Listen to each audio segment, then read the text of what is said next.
जय श्री हरि विष्णु। राधे राधे दोस्तों, आज की वीडियो में हम फाल्गुन पूर्णिमा व्रत की कथा सुनेंगे। हर साल बुराई पर अच्छाई की जीत की याद के रूप में फाल्गुन पूर्णिमा तिथि पर होलिका दहन किया जाता है एवं होली का यह पावन पर्व मनाया जाता है। फाल्गुन पूर्णिमा पर विष्णु एवं लक्ष्मी जी की पूजा व्रत आदि करने का जितना महत्व है उतना ही महत्व इस दिन फाल्गुन पूर्णिमा की पौराणिक कथा का सुनने का है। मान्यता है कि ये कथा सुनने से यश, कीर्ति, धन, धान्य और संतान सुख प्राप्त होता है तथा मरणोपरांत वैकुंठ धाम की प्राप्ति होती है। फाल्गुन पूर्णिमा कथा प्रारंभ। महर्षि कश्यप की पत्नी एवं दक्ष पुत्री दिति के गर्भ से हिरण्यकश्यप और हिरण्याक्ष का जन्म हुआ। दोनों ही महाबलशाली थे। फलस्वरूप देवताओं को पराजित करके दोनों भाइयों ने स्वर्ग पर अपना अधिकार कर लिया। उनके अत्याचार से देवलोक में हाहाकार मच गया। अतः भगवान विष्णु ने वराह अवतार लेकर हिरण्याक्ष का वध कर दिया। अपने भाई की मृत्यु से क्रुद्ध हिरण्याकश्यप भगवान विष्णु को अपना शत्रु मान बैठा और उनसे प्रतिशोध लेने के लिए भगवान ब्रह्मा की तपस्या करने लगा। उधर हिरण्यकश्यप की अनुपस्थिति में देवताओं ने दैत्यों पर आक्रमण कर दिया और स्वर्ग पर पुनः अपना अधिकार प्राप्त किया। हिरण्यकश्यप की पत्नी कयाधु उस समय गर्भवती थी, जिसे देवराज इंद्र ने बंदी बना लिया। वो कयाधु को लेकर अमरावती जा रहे थे, तभी मार्ग में उन्हें देवर्षि नारद मिल गए। नारद जी इंद्र के साथ कयाधु को देखकर बोले, देवराज आप इसे लेकर कहाँ जा रहे हैं? ये सुनकर इंद्र ने कहा, हे देवर्षि, कयाधु गर्भवती है। इसके गर्भ में हिरण्यकश्यप जैसे दुष्ट आत्मा का अंश है, जिसका वध करके मैं इसे छोड़ दूंगा। इस पर देवर्षि नारद बोले, इसके गर्भ में तो श्री नारायण का परम भक्त है, अतः इसे छोड़ दो। इंद्र नारद मुनि की बात सुनकर देवराज ने कयाधु को छोड़ दिया। देवर्षि नारद हिरण्यकश्यप की पत्नी को अपने आश्रम में ले आए और बोले, बेटी, जब तक हिरण्यकश्यप की तपस्या पूरी नहीं हो जाती तुम निश्चिंत होकर यहीं रहो। तब से कयाधु देवर्षि नारद के आश्रम में रहने लगी और उनके दिव्य प्रवचनों का रसपान भी करती रही, जिसका गर्भ में पल रहे शिशु पर भी बहुत गहरा प्रभाव हुआ। जब समय आया तो कयाधु ने एक पुत्र को जन्म दिया, जिसका नाम रखा गया प्रहलाद।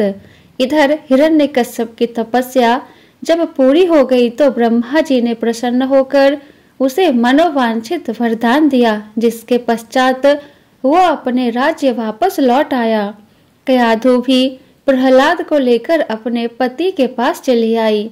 प्रहलाद जब थोड़े बड़े हुए तो एक श्रेष्ठ गुरु के मार्गदर्शन में उनकी शिक्षा का प्रबंध किया गया।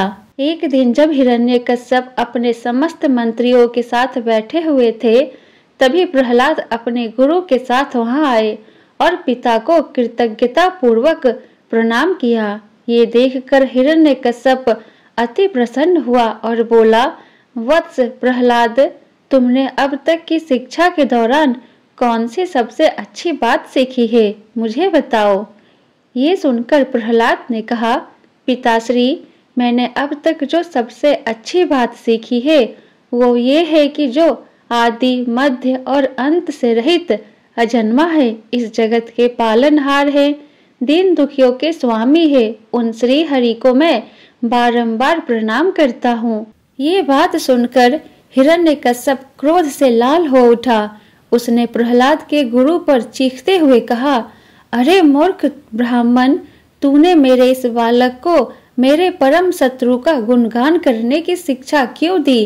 प्रहलाद के गुरु ने कहा, दैत्यराज, आप क्रोध त्याग दे, ये बातें मैंने आपके पुत्र को नहीं सिखाई।